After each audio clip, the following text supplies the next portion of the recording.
Something is wrong here. I can feel it. The air around me is thick with all the ambiguities. He suffocates me, takes the breath from my lungs. Perhaps I'm overreacting. That's what they told me. Maybe my personal biases and hindsight make me see things that aren't there, or not seeing what is. I don't know. All I know is that I feel like I was just handed a shitty cheese, lettuce, and tomato sandwich and told it was a quarter-pounder with cheese. Isn't this a good hamburger, Paul? No, asshole. This is crap. Sitting with me in this crowded restaurant are my wife and her best friend. As usual, they share secrets that they don't let me in on. The subtle glances they give each other when they think I'm not seeing tell a story that their lips don't tell.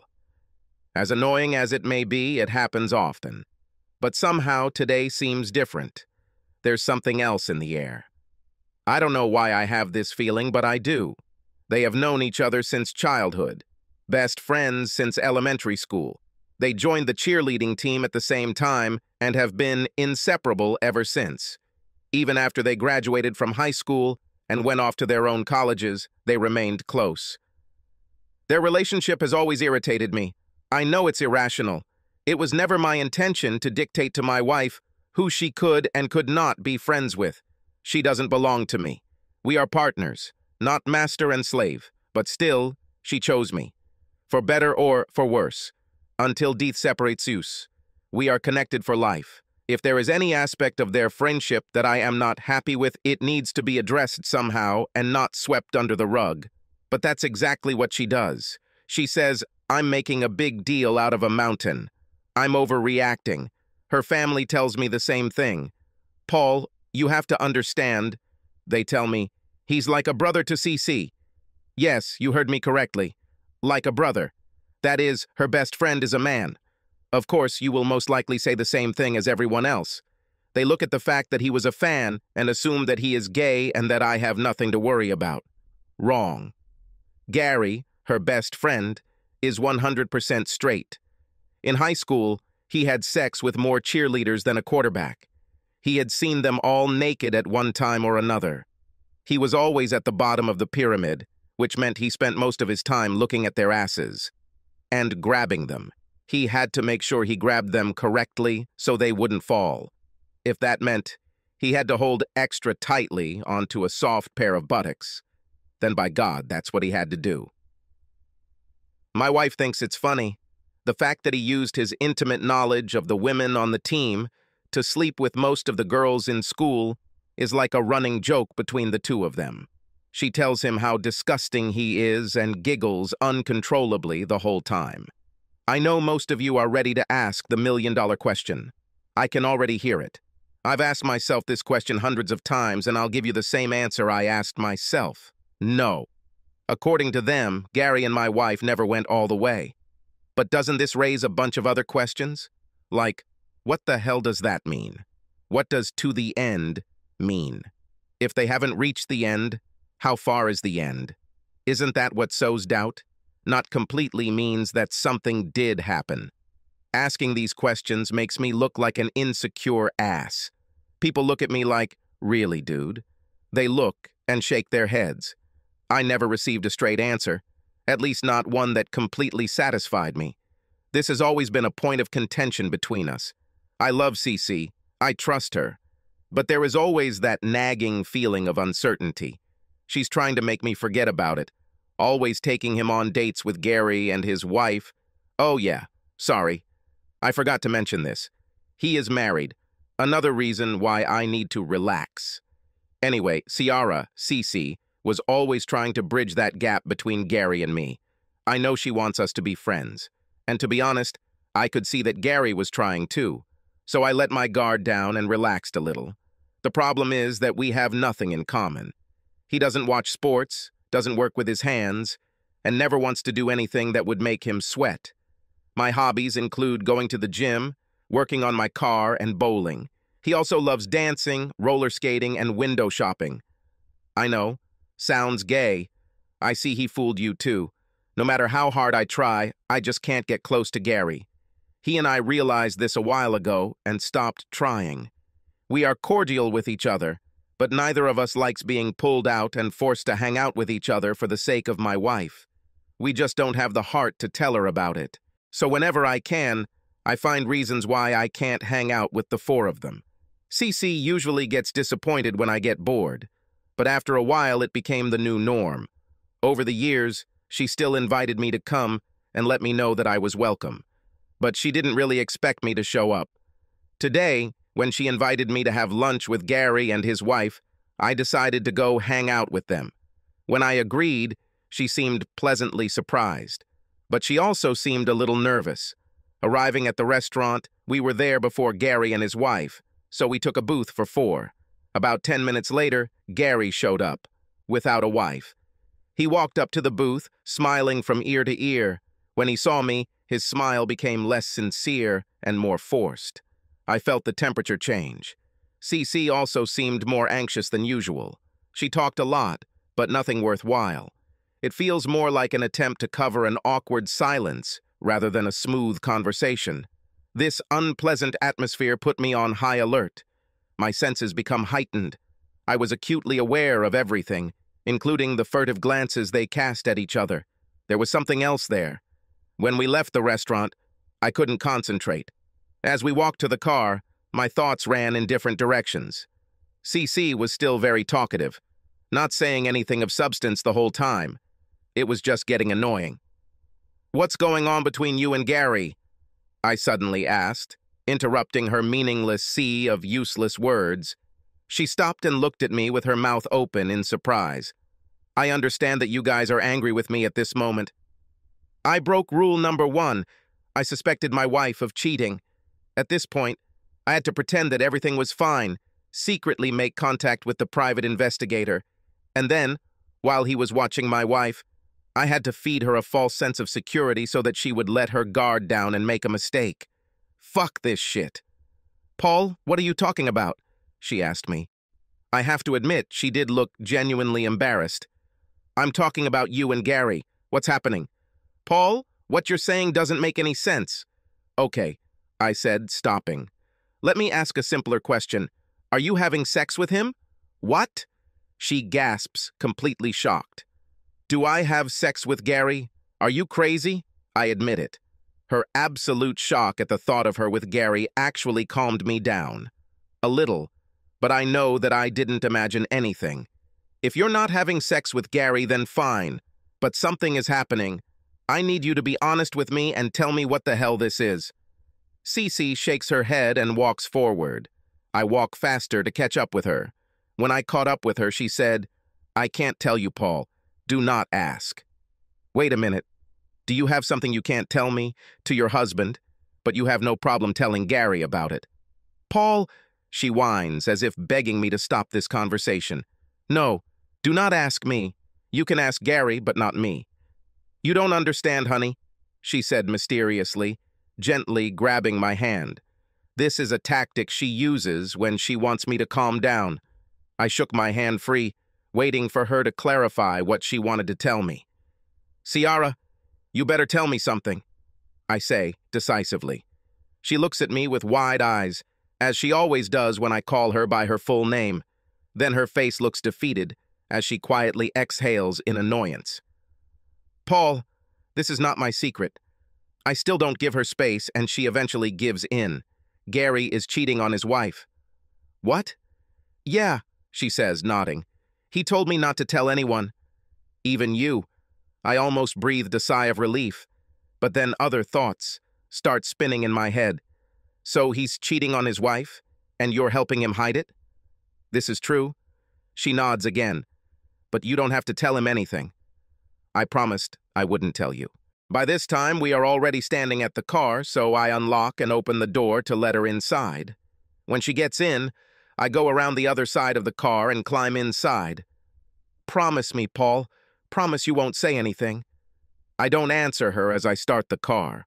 After I pulled out onto the road, she once again begged me not to say anything. Honestly, I didn't care that Gary was cheating on his wife. This is his business. If he wants to give up on his marriage, then screw them. What bothers me is the fact that my wife not only knows about this, but also helps him. "So he's cheating, and you're helping him?" I repeat, carefully emphasizing the words I want her to pay attention to. Now I think she understands the meaning of what I am saying and begins to back away. Well, it's not like I'm helping him with this. I'm just here to talk to him. This is all. About treason, about everything, including cheating on his wife. Right? I can see how she is becoming increasingly irritated by the continuous loop this conversation is going through. Me too. I think I have more rights to this. I'm the only one here in the dark. The only reason for this loop is because she wants to play word games instead of just telling me the truth. Paul, why are you interrogating me? I'm not the one changing it, am I? See? Here she is. Another trick to confuse you. She didn't even answer the question. She can't say, yes, I'm helping my best friend cheat on his wife. Instead, she should try to fool me and make me into some crazy bastard who always overreacts. Damn it, I'm not exaggerating. I had almost decided to forget about it. Just making things worse makes it all not worth it. But I refuse to be led astray by her word games. This is her usual tactic. It's actually quite effective, but not today. She won't be able to refuse me today. I quickly move the car and drive into the impromptu parking lot with a squeal. Then I put the car in park and turned off the engine. Paul, what the hell? CC, I'm not playing with you. Give me some straight answers. We won't budge until you do this. What the hell is wrong with you? She shouts at me. I take the keys out of the ignition and put them in my pocket. A useless gesture, I know, but it makes my point abundantly clear. She sits and looks at me in disbelief as the seconds tick by. Lord, what an asshole you are! She finally shouts, crossing her arms and pouting her lips. I silently sit in place, waiting. I won't let her distract me from this conversation any longer with confusing answers to my questions. I lean back and rest my head on the headrest. Wonderful. He cheats on Cynthia with someone from his office. He told me he felt bad but couldn't stop. This new woman makes him feel alive. She listens to him and understands him in a way that Cynthia simply cannot understand. Are you happy now? Well, where do you come in here? Are you providing him with an alibi, sitting and listening to a report of his sexual gymnastics?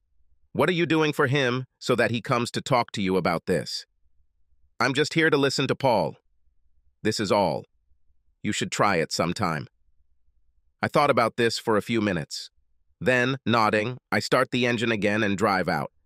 Do you think what he's doing is wrong? I ask after a minute of silent driving. Maybe, but I don't blame him for that. So you don't tell him to talk to his wife? You're not telling him that it's wrong to deceive her, are you? You just sit there and giggle with him about all the nasty things he's doing to this other woman. Am I right? She just shakes her head. Here you see? That's why I didn't want to tell you.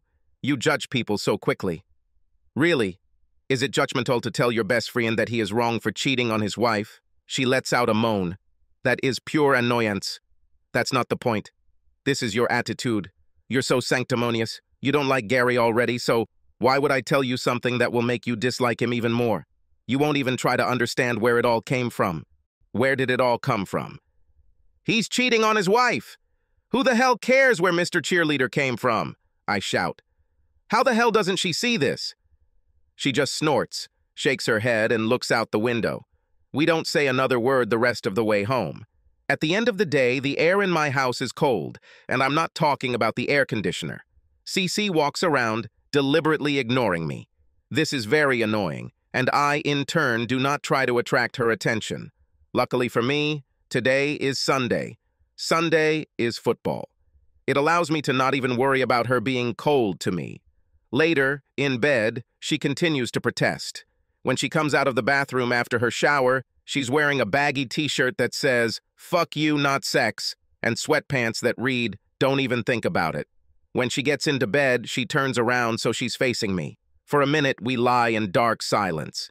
Each of us is trying to outsmart the other. Finally, I've had enough.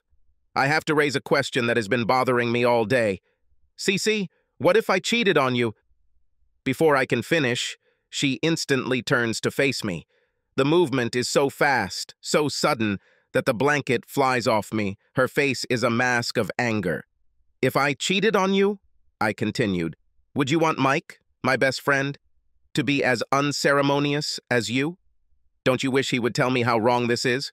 Or would you like him to sit quietly and tell me different stories?"